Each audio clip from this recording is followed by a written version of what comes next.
Hello students, तो आज हम डिस्कस करने वाले हैं नोमेनक्लेचर का पार्ट 2 एल्कीन्स, जो कि बहुत ही इंपॉर्टेंट पार्ट है। अब एल्कीन जो है अनसैचुरेटेड हाइड्रोकार्बन है, क्योंकि ये डबल बॉन्ड का फॉर्मेशन कर रहा है। आप सभी से एक रिक्वेस्ट है कि जो भी आप कंटेंट देखते हैं मेरे वीडियो के थ्रू, तो आप लोग मुझे कमेंट में बता दिया कीजिए कि आपको किस टाइप का कंटेंट चाहिए, जिससे मैं आपके लिए कंटेंट अवेलेबल करा सकूं। तो चलिए स्टार्ट करते हैं। एल्कीन्स, एल्कीन्स क्या होता है? अनसैचुरेटेड हाइड्रोकार्बन है, डबल बॉन्ड का फॉर्मेशन करता है। एल्कीन का फॉर्मूला होता है CnH2n। तो चलिए अब हम इसको यूज़ करना सीखते हैं एक टेबल के थ्रू। यहाँ पर एक टेबल बना हुआ है। टेबल में सबसे पहले है नंबर ऑफ कार्बन, सेकेंड है नंबर ऑफ हाइड्रोकार्बन, थर्ड है फॉर्मूला। अब देखिए, एक कार्बन को डबल बॉन्ड बनाने के लिए कोई दूसरा कार्बन चाहिए ही चाहिए, तो इसमें मेथ वाला फॉर्मेशन नहीं हो सकता, क्योंकि मेथ सिर्फ एक कार्बन है। एक कार्बन के पास एक कार्बन कैसे किसी से डबल बॉन्ड का फॉर्मेशन करेगा? जब तक इसके पास सामने एक और कार्बन नहीं है, तब तक ये डबल बॉन्ड का फॉर्मेशन कर ही नहीं सकता। तो ये C1 के लिए ये जो एल्कीन्स जो है ना, वो लागू नहीं होगा। ये वाला जो रूल्स है वो फॉलो नहीं होगा। हमको स्टार्ट करना पड़ेगा C2 से, मतलब एथ से। तो एथ प्लस इन क्या बना? एथीन, मतलब एथ इन मतलब डबल बॉन्ड हो गया। अब इथीन देखो, हमारा फॉर्मूला क्या है इथीन का? CnH2n था। अब इस फॉर्मूला में पुट कर दो। हमने कार्बन कितने लिए हैं? 2। H2 है, यहाँ पर H2 कर दिया। N कितना लिए हमने? 2। तो 2 2 ज़ा 4, तो H2H4 इसका फॉर्मूला हो गया। अब यहाँ पर देखिए, कार्बन 3 के लिए निकालना सीखिए।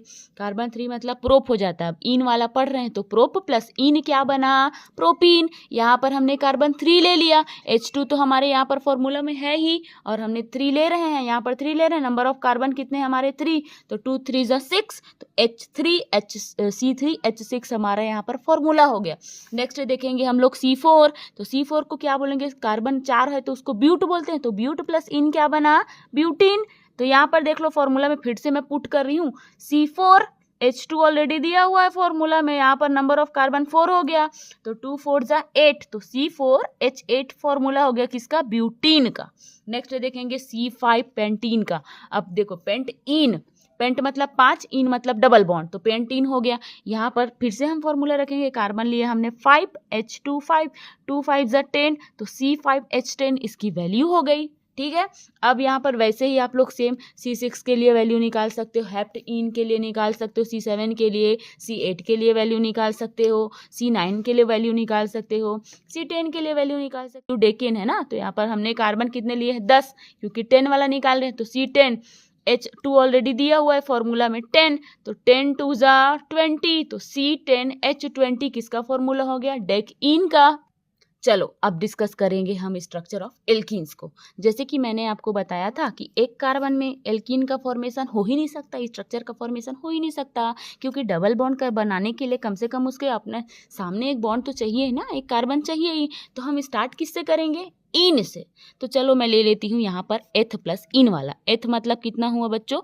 2 कार्बन हुआ, और इन ले लेती हूँ। तो देखो, एक कार्बन जब दूसरे वाले कार्बन से डबल बॉन्ड का फॉर्मेशन करता है, इस एक कार्बन की वैलेंसी 4 होती है। मतलब आपको पता है ना कि वो 4 बॉन्ड उसको चाहिए ही चाहिए ऑक्टेट कंप्लीट करने के लिए कार्बन को। तो ऑलरेडी यहाँ पर देख सकते हैं आप लोग, 2 ठोक बॉन्ड था, तो इसको 4 कंप्लीट करने के लिए 2 ऑलरेडी है, तो और कितने चाहिए? 2 और चाहिए इस वाले कार्बन को। इस वाले कार्बन के पास 2 बॉन्ड ऑलरेडी था, तो ऑक्टेट कंप्लीट वैलेंसी कंप्लीट करने के लिए और कितने चाहिए? 4। तो फॉर्मूला क्या हो गया? C2H4। वैसे ही आप लोग देखो, यहाँ पर ध्यान से देखना, प्रोपीन का प्रोप प्लस इन मतलब 3 कार्बन के बीच कहीं ना कहीं एक जगह पर हमको क्या करना है? डबल बॉन्ड का फॉर्मेशन करना है। 1 पर बोल रहा है इन, मतलब 1 कार्बन पर लगाना है, तो 1 2 3। अगर मैं 3 कार्बन ले रही हूँ तो हम नंबरिंग दे सकते हैं उसको, carbon number 1, carbon number 2, carbon number 3। अब मैंने कार्बन नंबर 1 पर डबल बॉन्ड लगा दिया। तो इस वाले कार्बन को ध्यान से देखो, ऑलरेडी 2 बॉन्ड है, तो 4 कंप्लीट करने के लिए 2 और चाहिए था।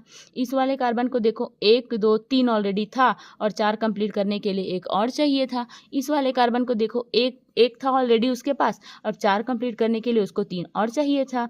तो टोटल इसका फॉर्मूला क्या हो गया? C3H6। इसका नाम आप लोग प्रोपीन भी बोल सकते हैं, और प्रोप 1 इन, क्योंकि एक नंबर पर इन लगा है इसलिए 1 इन। चलो दूसरा एग्जाम्पल से आपको समझाती हूँ मैं। तीसरा एग्जाम्पल ले लेते हैं अपन, ब्यूटीन। ठीक है, ब्यूट मतलब कितना होता है? 4, इन मतलब होता है डबल बॉन्ड। तो ब्यूट इन बोल रहा है, इसी को आप बोल सकते हो ब्यूट 1 इन। अब चलो मैं 4 कार्बन ले लेती हूँ, 1 2 3 4, इसको नंबरिंग दे दिया मैंने, 1 carbon 2 carbon 3 carbon and 4 carbon. अब 1 पर इन बोल रहा है, मतलब एक नंबर पर आपको क्या लगा देने हैं, इन लगा देने हैं, ठीक है। अब इस वाले कार्बन को देखो ऑलरेडी डबल बॉन्ड लगा हुआ है, 4 कंप्लीट करना है मुझे तो मैं 2 और लगाऊंगी। इस वाले कार्बन को देखो ध्यान से, 1 2 3, इसके पास 3 कार्बन ऑलरेडी है तो 4 कंप्लीट करने के लिए मैंने एक और लगा दिया। इस वाले कार्बन को ध्यान से देखिए, इधर भी एक था उधर भी एक था, मतलब इसके पास पहले 2 था ऑलरेडी, कार्बन कार्बन वाला 2 था तो 2 और चाहिए था तो मैंने लगा दिया। इस वाले कार्बन को ध्यान से देखिए, 1 था तो 3 और लगा दिया, तो इसकी भी हो गई वैलेंसी कंप्लीट। 1 इन देखा है, इसको वैसे ही ब्यूट 2 इन भी बनाया जा सकता है। एक नंबर पर अगर आप इन लगा रहे हो तो वो ब्यूट 1 इन हो गया, अगर 2 नंबर पर आप इन लगा रहे हो तो वो हो जाएगा आपका ब्यूट 2 इन। चलो मैंने 1 2 3 4 4 कार्बन मैं यहाँ पर ली हूँ, अब नंबरिंग यहाँ से कर दी, 1 कार्बन 2 कार्बन 3 कार्बन 4 कार्बन, देखो 2 नंबर पर मैंने इन लगा दिया और इसकी वैलेंसी आप लोग कंप्लीट करवा दीजिए। फिर इसका फॉर्मूला हो गया C4H8। कि आगे और समझिए आप लोग एग्जाम्पल के थ्रू, बहुत सारे एग्जाम्पल से आप समझ सकते हो। पेंट 1,4 डाइईन, अब यहाँ पर 1,4 वाला बात आ गया।